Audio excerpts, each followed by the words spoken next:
Et je donne, pour conclure notre matinée, la parole à Jean-Marc Mandozio, qui est maître de conférence à Paris et qui a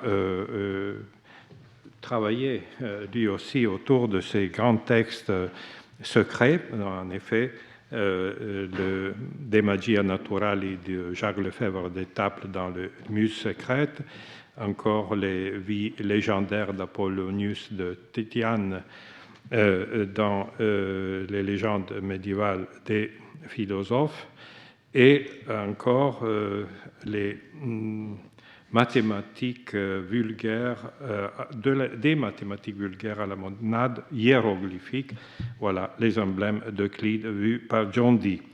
Et avant, Ramus et l'université, et aspect de la tradition alchimique au XVIIe siècle. Donc nous sommes en pleine circulation de hiéroglyphes, mystères, alchimie, etc. Donc je vous donne la parole pour bien conclure notre matinée. Bien. Sachant que je devais parler en dernier, j'ai prévu quelque chose qui sera assez court. Je pense que vous m'en saurez gré. Et donc je ne vais pas parler des hiéroglyphes, mais de la représentation du personnage d'Apollonius, de sa vie et de son œuvre, chez les auteurs des XVIe, XVIIe et XVIIIe siècles. J'ai étendu la discussion jusqu'au XVIIIe siècle parce qu'il y a une continuité qui est intéressante. Donc les érudits de ces trois siècles, du XVIe au XVIIIe, n'avaient pas beaucoup d'éléments à leur disposition pour se représenter l'auteur des Hieroglyphica. Et on pourrait dire qu'à part la pétition qui a été découverte plus tard, ils avaient exactement les mêmes éléments qu'on a aujourd'hui. Comme le dira en 1727 l'auteur anonyme d'un article paru dans le Journal des Savants, on ne sait pas trop qui est cet Apollon. Et un siècle plus tard, en 1835, le philologue Konrad Lehmanns, dans la préface de son édition critique des Hieroglyphica, ne pourra que constater à son tour qu'il y a une grande incertitude parmi les doctes au sujet de l'identité d'Apollon. Alors Lehmanns classe les érudits qui se sont occupés de cette question en trois catégories. Ceux qui estiment que cet auteur peut être identifié avec un Aurapollon mentionné par des auteurs anciens. Ceux qui pensent qu'il s'agit d'un personnage réel, mais complètement différent des Aurapollons attestés par ailleurs, et ceux qui pensent qu'il s'agit d'un personnage fictif. Cette répartition des opinions résume assez bien la situation, encore que la réalité ait été un peu plus complexe. Dans un premier temps, à partir de la publication du texte grec des Hieroglyphica par Aldemanus, dont on a maintes fois parlé à Venise en 1505, popularisé par les traductions latines subséquentes. Alors, comme on sait, l'ouvrage avait déjà bien circulé au siècle précédent sous forme manuscrite, il y avait déjà eu des traductions, mais on peut dire que le véritable lancement de l'ouvrage dans l'ensemble de l'Europe savante, c'est la publication par Aldemanus en 1505.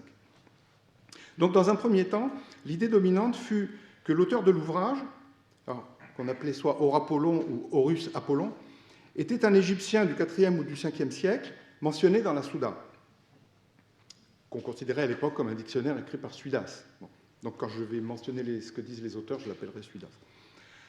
C'est ainsi que le présente le bibliographe Konrad Gessner en 1545 dans sa Bibliotheca Universalis, à la notice sur Aurapollon.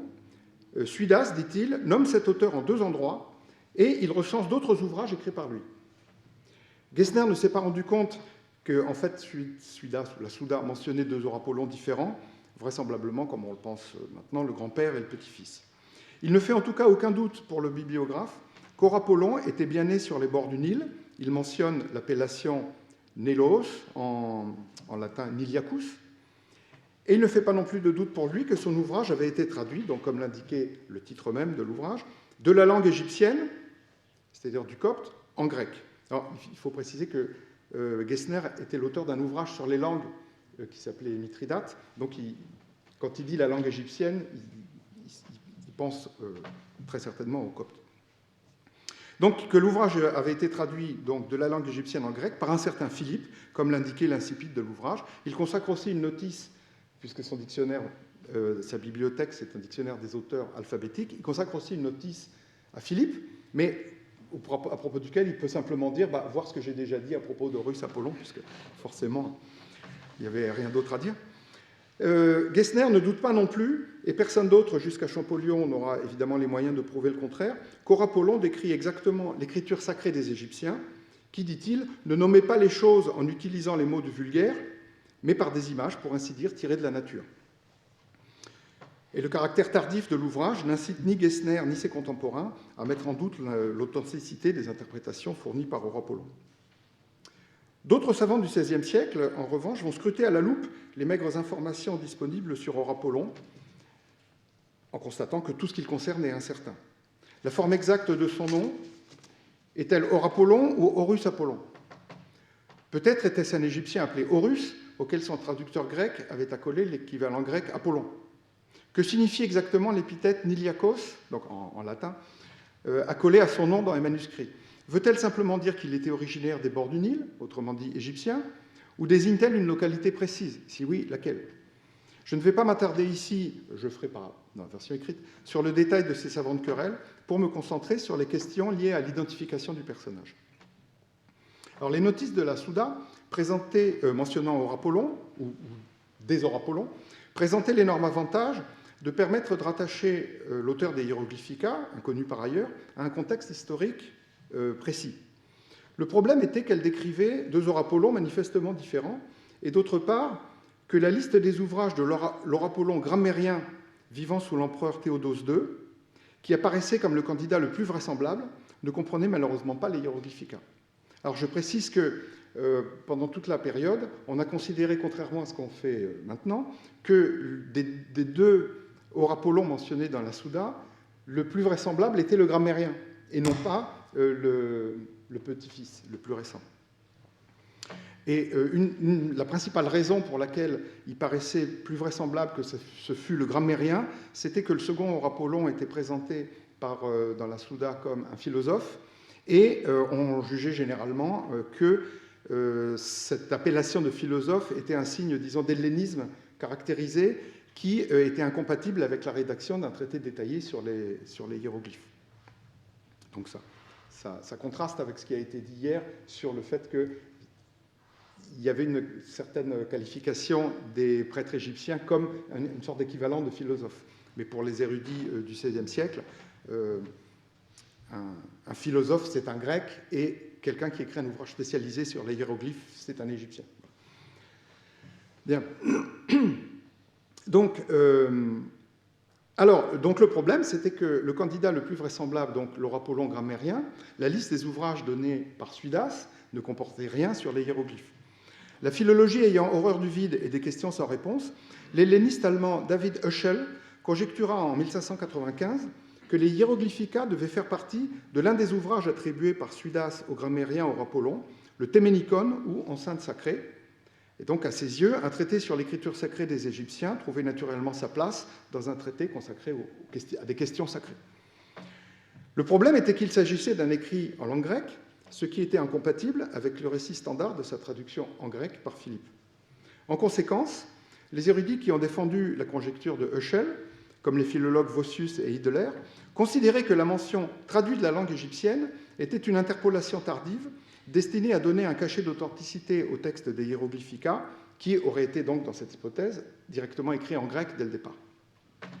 Il n'en concluait pas pour autant que cela rendait l'ouvrage d'Horapollon moins fiable en tant que source sur l'interprétation des hiéroglyphes, parce que la méthode de déchiffrement symbolique qu'il exposait paraissait cohérente, et était cohérente, avec ce que d'autres auteurs de l'Antiquité tardive, comme Plutarque ou le néoplatonicien Jamblique dans les Mystères d'Égypte, pour ne rien dire de Chérémon, avaient transmis. Donc que l'ouvrage d'Horapollon, en fait, ait été écrit directement en grec ou pas, ne changeait rien quant à sa fiabilité. De même, au XVIe et au XVIIe siècle, même les auteurs les plus critiques au sujet des témoignages relatifs à l'Égypte ancienne admettaient la fiabilité documentaire des hiéroglyphica.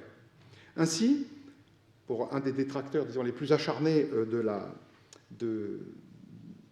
des idées concernant l'Égypte ancienne, à savoir le médecin allemand Hermann Konring, qui consacra tout un ouvrage en 1669 à expliquer que les prétendues connaissances médicales des Égyptiens n'étaient qu'une invention des modernes. Pour lui, les hiéroglyphica constituent une source fiable sur le calendrier des prêtres égyptiens. Donc il admet le fait que Horapollon était soit un prêtre égyptien, soit quelqu'un qui était parfaitement au courant de leur connaissance. Et le contenu des hiéroglyphes d'Or-Apollon confirme sa thèse, à savoir, donc, je le cite, que l'histoire naturelle chez les Égyptiens était un tissu de fables ineptes et donc n'avait rien de scientifique, ce qui fait que, en fait, l'authenticité des hiéroglyphica fait que, loin d'illustrer la sagesse des Égyptiens, aux yeux de Conring, elle illustrait leur sottise et leur aberration. Alors certains philologues, contrairement à Heschel, pensaient que l'Or-Apollon des hiéroglyphica ne pouvait être aucun des personnages mentionnés par la Souda. Ainsi, le jésuite Nicolas Cossin, donc un jésuite français, dans son traité latin sur la sagesse symbolique des Égyptiens paru en 1618, s'appuie sur le fait que tous les écrits attribués au grammairien Or-Apollon, donc dans la notice de la Souda, ont des titres grecs, pour en conclure que ce n'est pas lui qui a écrit les hiéroglyphica, puisque les manuscrits nous disent qu'il les avait rédigés en langue égyptienne. Donc c'est la conclusion inverse de celle de Heschel. D'autres philologues répondirent à cet argument que cela ne prouvait rien, car la Souda, écrite en grec, ne mentionnait que des ouvrages grecs, de la même manière que les bibliographes latins modernes ne mentionnaient pas les écrits en langue vulgaire des auteurs qu'ils recensent. Ainsi, le grammairien Or-Apollon a parfaitement pu écrire des livres en langue égyptienne, non pris en compte dans le recensement des ouvrages d'Or-Apollon par Suidas. On voit que tous les arguments sont réversibles, en fait, dans ce débat. Un autre argument contre l'identification de l'auteur des hiéroglyphica avec le grammairien Or-Apollon, alors c'est un argument un peu plus recherché, disons, et qu'il devait nécessairement avoir été initié au mystère des prêtres égyptiens pour en connaître les secrets, ce qui ne paraissait pas compatible avec la modeste profession de grammairien. Alors on pouvait opposer à cela, ça a été fait, l'exemple de Plutarque, qui était à la fois écrivain et prêtre de Delphes, et donc Or-Apollon, quelles que fussent les incertitudes à son égard étant incontestablement égyptien, son initiation à la prêtrise égyptienne n'était pas incompatible avec une carrière dans la société hellénisée. Bon, vous voyez donc, du fait qu'il était grammairien, etc., on pouvait tirer une conséquence ou son contraire. Alors dans cette discussion, de manière peut-être curieuse, personne ne paraissait être puisqu'il s'agit de discussions entre gens très érudits et très antiquaires, si vous voulez, personne ne paraissait être avisé du fait qu'à l'époque où était censé avoir vécu donc, le grammairien Or-Apollon, les cultes païens étaient interdits, donc en application de l'édit de 392 promulgué par Théodose Ier, ce qui aurait nécessairement impliqué une initiation clandestine et dangereuse. Mais cet argument n'est jamais mentionné à ma connaissance. Alors il y avait une autre possibilité, formulée en 1705 par le philologue allemand Johann Albert Fabricius dans sa Bibliotheca Graeca. Peut-être qu'Or-Apollon était un pseudonyme. Dans ce cas, un auteur d'époque indéterminée aurait attribué ses propres écrits au dieu Horus, fils d'Isis et du mythique roi d'Égypte Osiris. L'idée n'était pas nouvelle, on l'a trouvée, comme on l'a d'ailleurs vu tout à l'heure, dès le milieu du XVIe siècle, par exemple, dans la traduction française manuscrite des hiéroglyphica réalisée par Nostradamus, qui attribuait ses notes hiéroglyphiques, vous l'avez vu sur la page de titre, à Horus Apollo, fils de Osiris, roi de Égypte Niliaque. Alors, dans le scénario de Fabricius, l'auteur des hiéroglyphica avait procédé exactement comme les auteurs des textes du Corpus Hermeticum, dont on savait à l'époque qu'ils étaient apocryphes et qu'ils dataient environ du IVe siècle après Jésus-Christ. Donc, l'auteur des hiéroglyphica avait procédé exactement comme les auteurs des textes du Corpus Hermeticum, qui avaient mis leurs écrits sous le nom du légendaire roi d'Égypte Hermès Trismégiste. Le parallélisme pouvait sembler d'autant plus convaincant que le Corpus Hermeticum lui-même comprenait une lettre d'Isis à son fils Horus. Donc vous voyez, on se dit, il y a une espèce de modèle type du faussaire égyptien tardif qui attribue des textes à Horus et à sa famille. Disons. Un tel scénario présentait l'avantage de gommer l'anachronisme lié à la date tardive de la vie d'Or-Apollon si on l'identifiait avec le grammairien du Ve siècle, mais il faisait de l'auteur des hiéroglyphica un parfait inconnu, tout en le rejetant vers un passé d'autant plus séduisant qu'il était extrêmement flou. Alors, tout au long du XVIIIe siècle, la majorité des érudits se sont moqués de l'hypothèse de Fabricius, mais d'une manière assez injuste, parce qu'ils ont fait comme si le philologue avait prétendu que l'auteur des hiéroglyphica était le dieu Horus, ce qui aurait évidemment été absurde, alors que ça n'est évidemment pas ce qu'il disait. Il disait que l'auteur avait mis ses ouvrages sous le nom d'Horus, ce qui est tout à fait différent.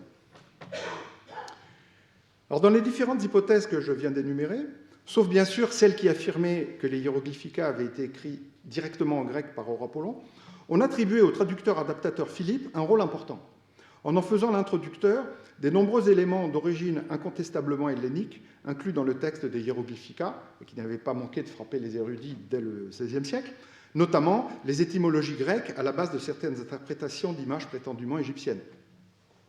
À nouveau, plusieurs hypothèses étaient proposées. Soit Philippe avait traduit fidèlement l'intégralité des Hieroglyphica, et des annotateurs ou des copistes ultérieurs les avaient interpolés. Soit il n'en avait traduit que des fragments et les avait remaniés à sa guise. Il est courant d'ailleurs de trouver dans les titres des éditions ou des traductions au XVIe ou XVIIe les fragments d'Or-Apollon. Dans ces deux cas, l'égyptianité du texte original n'était pas mise en cause, car tout ce qui était grec était dû à Philippe. On supposait dans ces hypothèses qu'on pouvait en quelque sorte faire une distinction assez nette entre ce qui aurait été authentiquement égyptien et ce qui aurait été des rajouts grecs. Au XVIIIe siècle, toutefois, un certain nombre d'auteurs mirent en doute l'origine égyptienne des Hieroglyphica en suggérant que leur auteur était probablement Philippe lui-même. Ou alors un Or-Apollon qui, à ce moment-là, était décrit comme un auteur sot et ignorant. Il faisait également remarquer que Philippe, ou bien l'Or-Apollon sot et ignorant, qui aurait donc écrit l'ouvrage en grec, écrivait un grec qui était fort mauvais, ce qui faisait pencher pour une rédaction beaucoup plus tardive que le Ve siècle. Une hypothèse extrême fut même avancée par un bibliographe français, l'abbé Jean-Joseph Frive, à la fin du XVIIIe, selon laquelle Philippe aurait écrit les Hieroglyphica au XVe siècle, ce qui pouvait évidemment expliquer toutes les incongruités du texte. Et dans ce cas, son invention, ou sa découverte au début du XVe siècle, correspondait en fait à l'époque de sa fabrication. C'est-à-dire que Buondelmonti se serait fait refiler un faux. Quoi. Dans cette vision donc hypercritique, le monde savant avait été victime d'une supercherie analogue à celle perpétrée précisément à la fin du XVe siècle par le faussaire Agnius de Viterbe, qui prétendait avoir retrouvé un certain nombre de textes antiques perdus dont il était lui-même l'auteur. Alors évidemment, l'hypothèse de la fabrication moderne du texte par Philippe ne pouvait être admise que par des gens qui doutaient de la fiabilité des Hieroglyphica en tant que manuel d'interprétation des hiéroglyphes. Mais jusqu'à Champollion, ces sceptiques n'avaient rien de plus solide à proposer, et malgré toutes les incertitudes liées à l'identification et à la datation des Hieroglyphica, l'ouvrage restait au XVIIIe siècle un élément fondamental de la connaissance de la culture égyptienne. Il faut d'ailleurs préciser à ce propos que même après le déchiffrement réel, disons, des hiéroglyphes par Champollion, il y a encore eu deux courants. Un qui considérait que cette découverte avait annulé la validité des hiéroglyphiques d'Or-Apollon, et d'autres qui considéraient qu'au contraire, il l'a confirmé. Alors pour en rester au XVIIIe siècle, pour ne prendre qu'un exemple de le maintien de la croyance à la fiabilité des hiéroglyphiques d'Or-Apollon, l'orientaliste français Joseph de Guigne s'appuyait largement sur Or-Apollon pour attester que la Chine avait anciennement été une colonie égyptienne. L'un des arguments majeurs en faveur de cette thèse, qui fut vite tournée en ridicule, consistant à faire dériver les idéogrammes chinois des hiéroglyphiques d'Or-Apollon, en fait, ou à la manière d'Or-Apollon. Alors l'histoire de la représentation d'Or-Apollon par les érudits donc du XVIe au XVIIIe siècle s'apparente à la recherche d'un auteur fantôme. Comme on l'a vu, chacune des interprétations proposées pour l'identifier, en prétendant résoudre une des contradictions ou combler une des lacunes de l'information dont on disposait à son sujet, soulevait à son tour de nouveaux problèmes et de nouvelles contradictions, si bien que personne ne parvenait à fixer ce personnage fuyant, aussi énigmatique que son comparse Philippe. Donc l'auteur réel ou fictif et son double prirent plus ou moins de consistance en fonction des hypothèses retenues, et ce flou contribuait à entourer l'ouvrage d'une aura de mystère. Les incertitudes entourant son histoire et sa transmission constituent, si on veut, la matière dont sont faits les songes et les légendes. Malgré cela, la figure d'Or-Apollon n'a pas donné lieu, pour l'époque dont je parle, et pour autant que je sache, à l'élaboration d'une affabulation biographique. Il faudra attendre pour cela l'œuvre du faussaire Simonides au milieu du XIXe siècle, qui lui a reconstitué une sorte de biographie d'Or-Apollon. Ce manque d'imagination, dans une république des lettres où on n'hésitait pas à broder en cas de besoin pour suppléer au manque de la documentation, est peut-être dû au fait, donc une interprétation que je propose, que les hiéroglyphica arrivèrent en Europe sans être précédés par une traduction antique ou médiévale susceptible de préparer le terrain en attisant la curiosité, contrairement à d'autres cas où l'on connaissait les auteurs dont on n'avait pas les textes. Et donc à ce moment-là, l'arrivée de textes nouveaux pouvait s'insérer dans un cadre déjà familier, puisqu'on pouvait situer les auteurs, même si c'était des textes apocryphes, etc., on pouvait leur donner une consistance, comme par exemple Hermès Trismégiste, Apollonius de Tyane, etc., etc. alors que pour Aurapollon, on n'avait rien. Disons, le texte est apparu en même temps que l'auteur. Ainsi, donc, dans ce cas précis, on s'est intéressé avec passion au texte des Hieroglyphica, dont la méthode interprétative par association d'idées donnait le champ libre aux auteurs pour étendre la notion de hiéroglyphe quasiment à l'infini, comme on l'a vu avec Mino Gabriele, au détriment de l'auteur, dont on se contentait de savoir qu'il était égyptien et donc pourvu de l'autorité nécessaire pour valider cette méthode. Par exemple, le plus célèbre des promoteurs de la méthode hiéroglyphique, Piero Valeriano, ne se donne pas la peine d'essayer de préciser qui était Aurapollon, peut-être parce que cela l'aurait immédiatement entraîné dans une discussion susceptible de troubler la confiance des lecteurs face à l'argument d'autorité égyptienne qui garantissait la validité des hiéroglyphica et, par extension, celle de toutes les affirmations de Valeriano. Les seuls à s'être intéressés de près à son identification furent donc, pour l'essentiel, les éditeurs et les commentateurs des hiéroglyphica, ou ceux qui avaient intérêt à minimiser l'authenticité de cet ouvrage en tant que clé d'interprétation des hiéroglyphes. Merci.